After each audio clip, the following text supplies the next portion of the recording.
This video I'm going to show you how you can change your voice on Roblox or any other games when you are playing from your Android phone.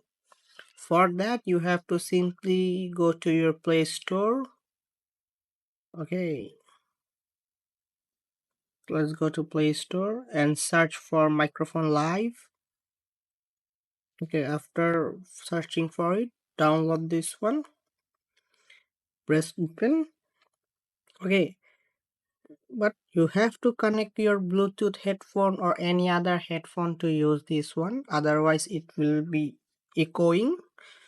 Just simply do your customize what you wanted to do. Okay, so this way you can change your voice on your Roblox or any other games from your Android phone. I hope you guys like it. Thank you for watching the video.